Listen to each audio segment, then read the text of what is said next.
says live. So the recording is live, but not the live streaming yet.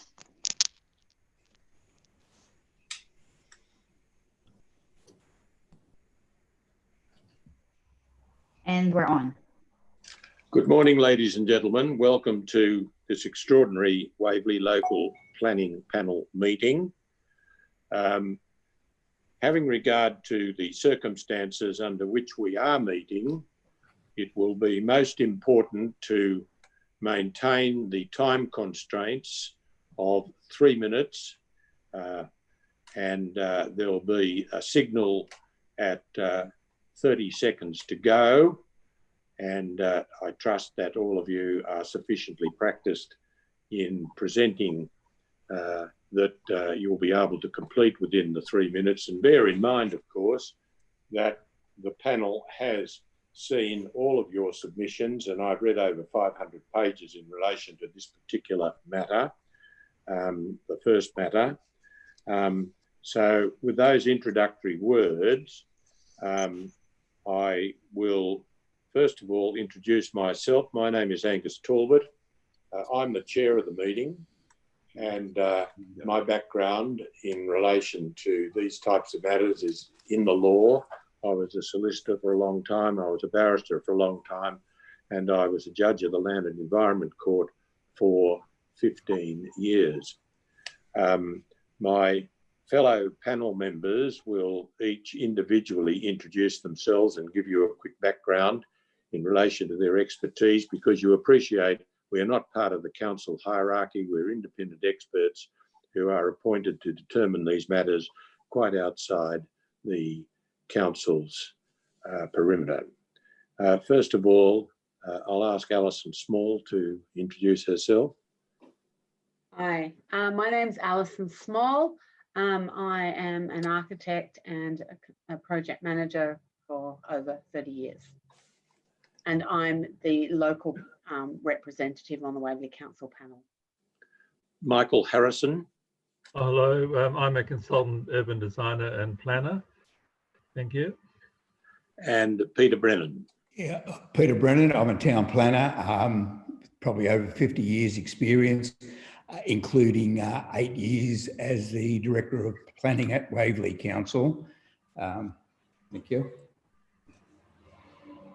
Now we are going to now address the proposal that is located at 42 Lamrock Avenue, Bondi Beach. It's a proposal to build a 4-storey boarding house. There's been 42 Lamrock? 42, didn't I say 42? Yes. You mean 15 to 17? 15 to 17, yeah. Oh, I'm sorry. I'm reading the address of one of the speakers. I do apologise. It's 15 to 17 Lamrock Avenue, Bondi Beach. And the proposal is for the demolition of 2 detached dwellings and the construction of a 4-storey boarding house and integrated parking. The first speaker that I will invite to address us for the 3 minutes, bearing in mind that we're very anxious to maintain the 3 minute for the presentation. There may be questions afterwards, but for the moment, I'll invite Hayden Keenan, and your time, Mr. Keenan. Are you ready? Just give me one moment while I get my stopwatch going so that we can, I am not experienced in making presentations to 3 minutes. I see. Well, you'll be given a third. I'm a very tolerant person. I appreciate that. But you will be given a warning of 30 seconds, and we're trying to keep the time. Yep. But you tell me when you're ready, and I will set the time. I'm going now. So look, right, my name's Hayden Keenan. Thank you. I'm a resident of Bondi for 40 years, and I've lived at this address since the early 1980s. I am a major supporter of affordable housing and have worked in various times in my life towards that basis. One of the things that I think is so important about Bondi, and has been fantastic, is that it's always been an eclectic mix of people. And over the last 20 years, we have seen affordable housing decimated by council and DBUs as what I think is a failure to make any attempt to check what 4.15 really means, the social impact. And in many cases, I think that this has led to a developer and speculator paradise. We've had boarding houses run that council are unable to stop, which then turn into home units. The paradox is perfectly shown by the backpackers hostel next door, which until the early 1990s was an extremely well-run boarding house for single men, shearers, Waverley Council workers, until a speculator bought in, turned the place into a huge backpackers hostel that has been a complete nightmare on our lives. One of the reasons for that is that almost no sections of the plan of management were adhered to. Council compliance officers failed to do their job. And it was only when we dug out the DAs that we realised that the DBU had not only approved the place, but had increased its capacity by 20%, while existing use allowed them to provide no parking, smaller rooms, etc., etc. So we've seen council, I think, confusing staff council, confusing permissibility with suitability. And I do not believe that the DA 170-2019 is suitable. It will produce more than 200 people on the side of Lamrock and Concert. The plan of management, which I put in, was entirely rejected by council. And I can only say that the SEP is not working. Minister Stokes said to me, I'm aware of the concerns raised by Mr. Keenan and shared by council and communities. This work has been, we realise that the amendment to ensure boarding house rooms are rented at affordable rate, we are now looking at changing the definition so that these boarding houses are run by non-profit organisations. 4.5 was assumed to be something that would allow us to maintain a social fabric. Council has lost control of the agenda, and that one sentence is what the DBU thought was appropriate. Thank Time you. is up. Thank you, Mr. Keenan. I acknowledge, Mr. Keenan, that we have your submission, and we have the letter that was sent by the Honourable Robert Stokes that was made available to us. Now, panel members, are there any questions for Mr. Keenan? Ms. Small? No, I don't. Mr. Brennan? Mr. Harrison? No, I don't at this stage, no. Mr. Harrison? No. All right. Thank you. Thank you, Mr. Keenan, for your assistance and for confining your final submission to the time limit. The second person that I invite to speak is Mr. Robert Norman. We have you on video, Mr. Norman. Thank you. And when you're ready, are you ready to proceed? Yes, I'm not very good at this, so I'm just going to read off my notes, if that's okay. Right. That's okay, yes, and we've seen your submissions, of course. Mr. Norman, your time starts now. Okay, so firstly, I completely understand the decision by the WLPP not to carry out inspections of the neighbouring units given the current circumstances of COVID. I would like to ask at a minimum for an adjournment in the decision-making process until relevant people can actually come to the site and see for themselves the huge impact that a building with such massive height, bulk and scale will have on all the residents here. All the apartments in our buildings will be adversely affected in terms of aspect view, noise and sunlight. I don't think this can be fairly assessed without physically being at the address. In any case, I have provided a few photographs as well for you to look at in regards to that. I do want to note that I don't object in principle to a boarding house use. I want to raise objections based on the height, bulk and scale of the proposed development and the adverse impacts that will cause for us. The main reasons main points I want to note are that the development still breaches council's local planning controls in a number of respects, including parking standard and the solar access. It even breaches the affordable housing SEP, which is the more generous planning controls, and in particular in regards to the floor space ratio. It justifies the height, bulk and scale of the development based on comparisons with adjoining existing and bad older developments, which are absolutely not acceptable by today's standards. These were acceptable many years ago, but based on much different and now rejected standards. The proposed development will create a huge number of adverse impacts on the quality of life for myself and my neighbours. The acoustic report alone is unreasonable and a major cause for concern. It is based on a lot of unrealistic assumptions that the number of numbers and also of enforcement of the plan of management. Our building will be particularly affected by the noise that is proposed of this proposed development will cause. The position, number and aspect of the communal area and each rear balcony is of particular concerns. We are also extremely concerned by the open louvered breezeway corridors, which they are trying to use to gain the extra floor space ratio. These will cause significant noise that will be directed directly across to our building. I'm also extremely worried by the impact this will have to the quality of life for our residents of our building. On a side note, and despite it seemed, I think this is deemed irrelevant by the decision, I'd like to quickly mention that the residents of Lamrock and Waverley Council can barely manage to maintain the street at its current capacity, and the addition of an extra 47 rooms and 100 people will have a hugely significant detrimental impact on the part of the street. In conclusion, I just want to reiterate that I don't object to the boarding house. I strongly object to the current design and the breaches of the planning controls. There are a very large number of people that will be directly affected by this development, a number which I put in the hundreds. I am confident that a more modest development which resolves the adverse impacts and reduces the height, bulk and scale of the proposed development is necessary and would receive far less of a backlash. Finally, I personally feel the same that... I'll let you finish. Sorry. Such an iconic suburban community has been seemingly aggressively developed without proper consideration to the capacity and over-intensity that, and also general future of the suburb as a whole. I'm asking for a refusal, and if this is rejected, at the very least, a deferral for more consideration of time, more time of consideration to be given. Thank you for your time. Thank you, Mr. Norman.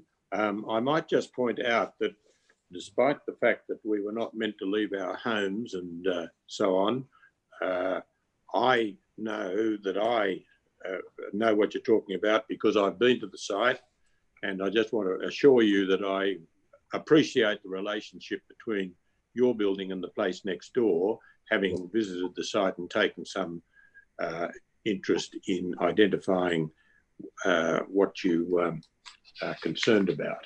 Thank you. In the best that I can in the circumstances. Yeah, similarly. Are there any questions, Mr. Brennan? I just like to add that I also inspected the site on 2 occasions. On one of those, I was able to get access to the rear yard of the subject property. So I had some understanding of the relationship between Mr. Norman's building and the subject site. Could I also do? I think maybe actually standing on the balconies upstairs would give even more of an idea to that. Yes, I understand what your submission is. Yep. We're just indicating to you we did the best we could. Thank you. Thank you. I also went and visited the sites as well, and I didn't go to the backyard, but I walked all around the area. Okay. And Mr. Harrison? Yes, I visited the site yesterday. And are there any questions from panel members? No. I don't have any. No. No? All right. No, well, thank you. Sorry? No, no question. No, sorry, Mr. Chair. I was going to say yes, maybe the council staff, but I could ask Mr. Norman and Mr. Keenan, they would both be aware. With your waste collection, all the bins from all those flats in Lamrock Avenue, they're all pulled down to the footpath and they're picked up curbside once a week. Yes. Is that right? Yeah. Yes. I think we've seen a photograph of that effect. Yes. One of the submissions. There's also a particular problem with number 8, with that huge high density building down the road, which has it's had ongoing problems with bins and rubbish out the front, which I feel will be similar to what would happen if this was to happen here. That's the building on the corner of Jarks Avenue. Correct, yes, the whole block. Okay. Yeah, there's been ongoing problems with that for years. Okay, thank you. Thank you. Any further questions for Mr. Norman? No, I don't. I see that Mr. Wakeman has joined us. Mr. Wakeman, were you here for the early introduction about how we're concerned about keeping to time? Oh, he's gone. Oh no, he's still there. Somebody else. Oh, Mr. Norman left. I see. All right. Mr. Talbot, I just I was around for the All right. for the briefing. Okay. So, are you ready to proceed with your presentation? I am ready to proceed. All right. Your time starts now. Thank you, Mr. Wakeman. Thank you, Mr. Talbot, and thank you to the other panel members for the opportunity to present today and express my opinion as to the inappropriateness of the proposed development at 15 to 17 Lamrock Avenue. As with Rob, I have a vested interest in opposing the development, being the owner of Unit 4 at 11A, the adjoining property, a block of 6 units to the southeast. I also live in very close proximity to the block of units and have done so for over 30 years. My opinion in relation to the proposed building and its social and environmental impact is based on my regular pedestrian travel past the site to and from the beach and also to the adjacent commercial district. The basis of my objection to the development is that it does not comply with the regulatory regime applying to developments of this kind at this location. Throughout the progression of this DA process, the body corporate of 11A Lamrock has retained the services of Tony Moody to inform us as to the relevant regulatory regime against which this development is assessed. His submissions to the council and his email on Monday reflect the body corporate's concerns as to the shortcomings of the DA and the council's response to the previous panel deferral of this DA. I'd also like to state that I don't have any objection to the operation of a boarding house on the site or to any other form of public accommodation. My key concern is with the built form of the proposed development and the resulting provision of accommodation for 93 people, which I regard as excessive. To achieve this outcome, the building is of significant scale, bulk and height, such that it is not, in my opinion, in harmony with either the surrounding buildings or the character of the street. Further, the proposed building clearly and materially by 9.7% does not comply with the 12.5 metre height limit imposed by the LEP of 2012. In substance, it also does not comply with the 1.4 floor space ratio that applies to this development. It's also materially deficient in the provision of indoor living space, providing only 59.6 square metres compared to the 116 square metres.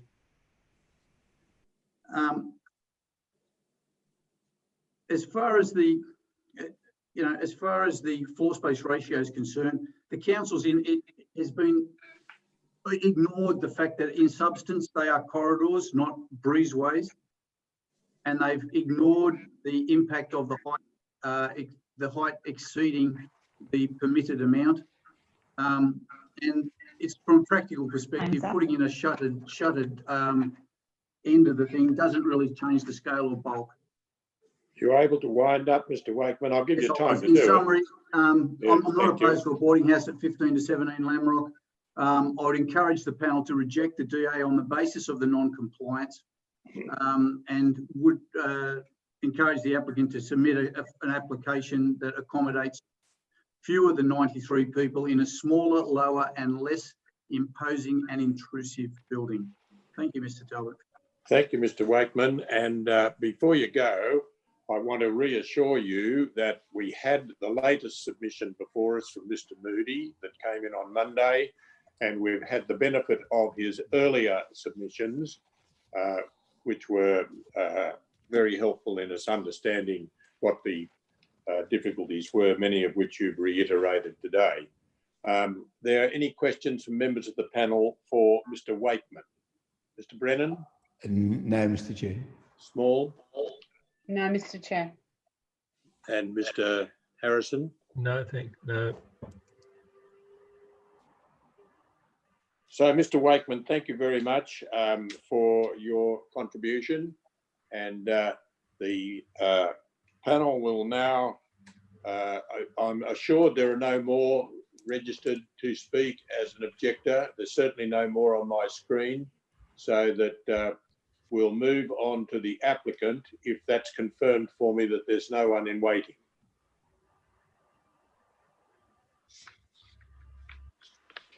Either confirmed. No one in waiting, Angus. No one in waiting? No. Thank you. I also want to confirm, not only have we had the latest submission by Mr. Moody, we also have the latest submission from Doris Schneider and from you, Mr. Keenan. They're all in our hands, and we've carefully studied them, of course. Now, the next speaker is representing the applicant, and I'll ask Mr. Lee Cosnetta to address the panel, if you wouldn't mind. Thank you. Are you ready to start with that presentation now? I am, yes. Can you hear me there? Yes, and your time will start now. Thank you. Thank you, Mr. Talbot. Thank you for the opportunity to speak. My name is Lee Cosnetta, and I'm the consultant town planner supporting the proposal for the applicant. I'd ordinarily have beside me the architect, Mark Shapiro, and the owner, Vaughan Blank, to help answer any questions. I'll stand in their shoes as best I can, and they are watching on YouTube at the moment. We have a phone messenger service. If there's anything that I need, they can run some comments to me in the background.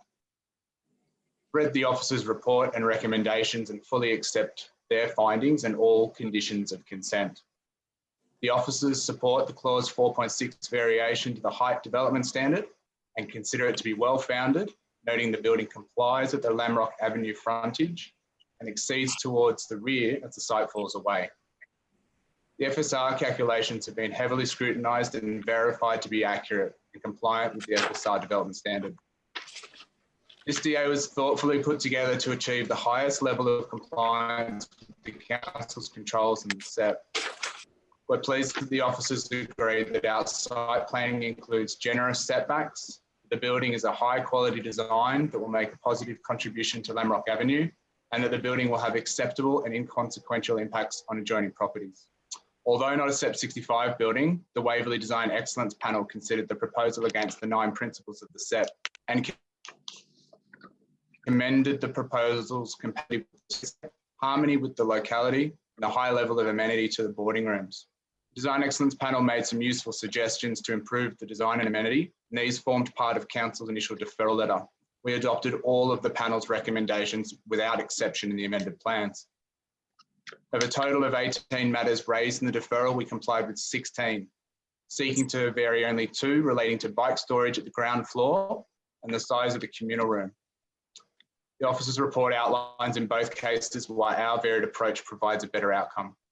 This new generation boarding house will bring a much needed opportunity to add low cost and long-term accommodation for residents in Bondi by essentially providing micro apartments with the benefit of being in single ownership with an on-site manager and high quality communal facilities. The bonus FSR in the SEP and the reduced unit sizes allows for lower rents that help accommodate young professionals, nurses, teachers, first responders, and those that can't otherwise afford Bondi rental market. We hope the local community will appreciate that, as the council officers have outlined in their report, this proposal is not and will not attract short-term rentals, does not provide backpacker style accommodation. It will instead allow more people to become long-term contributors to the vibrancy of the community in a high quality and low impact building. We request the panel adopts the recommendation and all conditions in the office. Thank you, Mr. Cosnetta. You don't have any issues with any part of the recommendation made by the council officers to the panel. Is that my understanding of your position? Correct, including all conditions that have been verified as acceptable. Thank you. Mr. Brennan, do you have questions for Mr. Codnetto? Just a few questions. First of all, there is a waste room, which I think the council's indicated they're happy with, that provides accommodation for 25 bins. Is it then the proposal that someone will drag those bins up that fairly short but steep driveway to the street for collection and put 25 bins on the curb out the front of the site? Yeah, so we have a waste management plan attached to the application. The idea is that a waste contractor will come twice weekly to the site, and there will be on-site management of bringing the bins to the waste collector and return to the basement. Okay, thank you. I know, and I just forget now whether they actually impose it as a condition, but the council with waste said that at each level you should provide a storeroom or room for at least, I think, a day's waste. So that would, and I'm looking at the breezeways and the layouts of the units and other space there. How do you propose to provide that? Sorry, you broke up at the point where you said a day's waste. What was the... Yeah, the council have recommended a condition that you provide storage for at least 1 day's waste for at each floor level. And looking at the plans now, I find that it'll be pretty difficult for you to achieve that. Well, I think the intent is to have a day's storage of waste inside each of the apartments. They have an oversupply of storage compared to the requirements in the SEP. So each room in themselves could accommodate waste. I think placing them in the common breezeways would be problematic, to be honest. Okay. And I think they're better placed in the rooms themselves for the day and transported to the basement by the lift. Okay. There is, in the council report, they referred, and I haven't had the benefit of the acoustic plan, but they referred to that there'll be no mechanical ventilation or air conditioning provided to the building. But looking at the basement car park, it would appear that that would need to be mechanically ventilated. Could you comment on that? There's no air conditioning units provided to the building at all. But in the waste plan, there is the comment that there'll be mechanical ventilation to that room. I don't have the acoustic report in front of me, but I recall commentary that said it complied with the Australian standards and the noise requirements. And given that we've only got those mechanical systems for those uses in the basement rather than aircon, it's going to be quite a small system. Okay. There's also reference, because I think you're 10 parking spaces deficient of what's provided for in the SEP, and I think the council have partly justified that if they applied their residential standard where no parking would be required. But there was, in one of the council referrals, they mentioned that technically a green travel plan should be provided, and green travel plans have sort of become quite popular, I think, in recent years. Would you be against providing a green travel plan, or at least providing information to the future occupants of the building, how they can access alternate modes of travel in the vicinity? Yeah, it's an emerging industry. I've seen some really good travel plans. I think this application easily fit into a green travel plan. It has all the parameters and attributes in it already. So be happy to put one together and make sure that the lodges are taking part in all those active transport options that are built into the site. But that could be a condition of consent quite easily, and I think it could be quite easily done as well. Okay, and my last point, thanks, is relation to the common room, which is about half the size of what the council would normally require in their DCP. I think the argument put is that in this type of building, smaller is better than bigger for amenity impacts. Could you comment on that? Thank you. I think it was all, just before you do, I think it was also argued that there was more than the usual space within the units themselves for meeting purposes. But that, thank you, Mr. Cosnetta. That's correct. There's a number of good reasons why we think it's better to have a smaller room. The first most broad reason is in boarding house cases. I've sat before this panel before. There's a very distinct balance that you need to make between providing a communal area for all 93 lodges at once, as unlikely as that would be, and the amenity impacts that come from that. So there is a desire to often compress somewhat the communal spaces to limit those areas for use. So we've done that. In this case, all units have private open space. They're all very close to the amenities of Bondi, and the location of the communal room tucked into the corner of the site adjacent to, I suppose, the loudest neighbour to the west, the backpackers, and the northern building, which has its back facing to the site. We think that's the best place for it. So we didn't want to provide a 165 square metre communal area, as the DCP would anticipate. The SEP asks for 20 square metres. So we're above that refuse standard at about 60. We just don't think 160 is the right approach on this site. Thank you, Mr. Cosnetta. Thank you, Mr. Chair. Ms. Small? No, I don't have any questions. Thank you. Mr. Harrison? No, no questions. All right, Mr. Cosnetta, thank you for your assistance. Now, as far as I'm concerned, from the information that's before me at the moment, there are no further people offering to speak in relation to this matter. So what the panel proposes to do now is to close this part of the public Sorry, meeting. Chair, we've had a late arrival from Oh, have Marina. Yes, Who is- Marina Hoddle. Oh, all right. There's nothing on the screen to show that. We can unmute her microphone now. We haven't got any picture. Is that because she's not on video? Yeah, she doesn't have a video, so she can only speak. Sorry, that was jumbled. She doesn't have a video, but I see. can So it's yeah. an audio presentation. Is that right? Yes. All right. Are you there, Marina Hoddle? No response.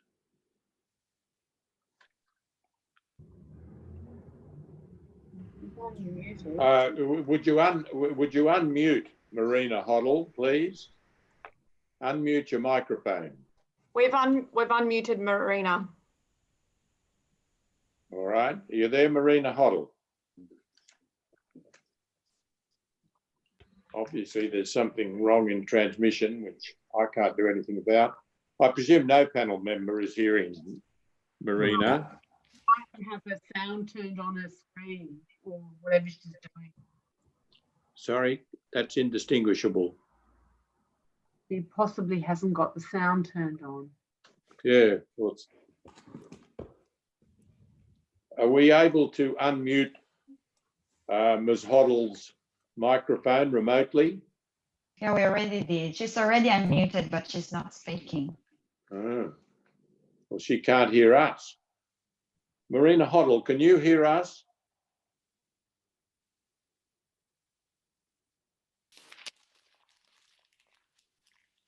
If there's no solution available to this through the IT assistance that we have, then I'm afraid I can't do much about it. We do have her written submission, of course. Is there likely to be a solution?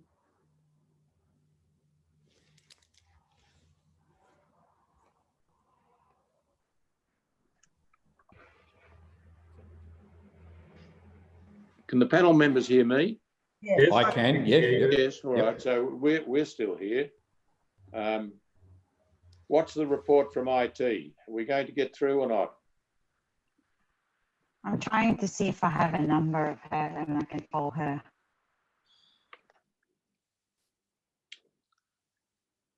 She's got an email address here if you want that.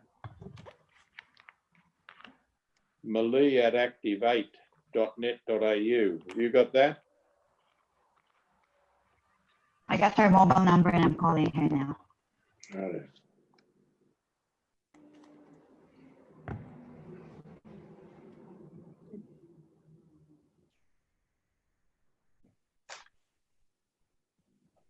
I Well, don't know if this is, he's meant to be there, but he's still visible.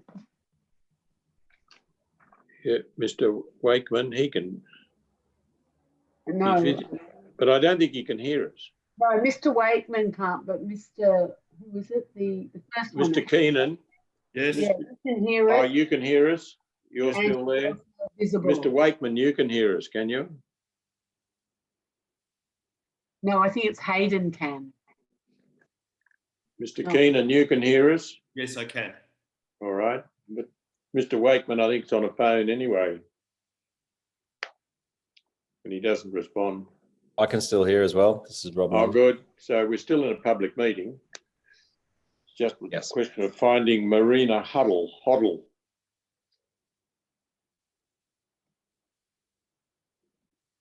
Oh, we've got a phone number here for her. Hello, you there? Hello, Mr. Talbot, can you hear me? Yes, I can. Mr. Wakeman? Yep, just hang on a sec. Maria, are you there? Hello? Hello? Mr. Talbot, hello, you there? She rang my phone, and so I was just going to put her on speaker, but then now she's still there, but I can't. Hello, are you there? This is on 0405 317 492, is it? No, it was a different one. It was an 04459 number. Oh, well, the number we have here is 0405 317 492. Oh, that's my mobile number. Oh, is it? Well, she's given it. She's given it as yours. I don't know.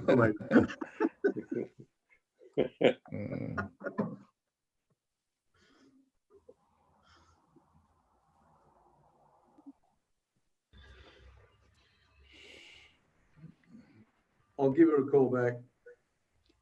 There seems to be some connection with Daryl and Marina Lee Warner on my contact details. I don't quite understand what that's all about, but that seems to be their email address. Maria, is it?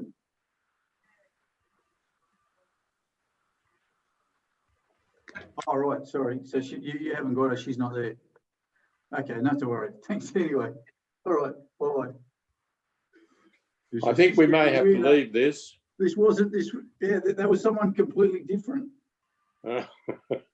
So I'm as confused as you, Mr. Talbot. All right then. Well, if you must be very confused. I think in the circumstances we will close the public meeting, and we can't help Ms. Hoddle. We've done everything that we can to get to her, but clearly we have her written submission, so we have that advantage. And the panel will now retire in order to take account of the submissions that it's heard today in conjunction with the submissions that have already been made in multitudinous form. And the ultimate decision will appear on the council's website, hopefully tomorrow, but certainly as soon as practicable. Thank you all for your participation in this meeting. And we now are closing the meeting until 12 o'clock, when the other matters will be dealt with. Thank you. Thank you, Mr. Talbot. Thank you. Yeah. Thank you.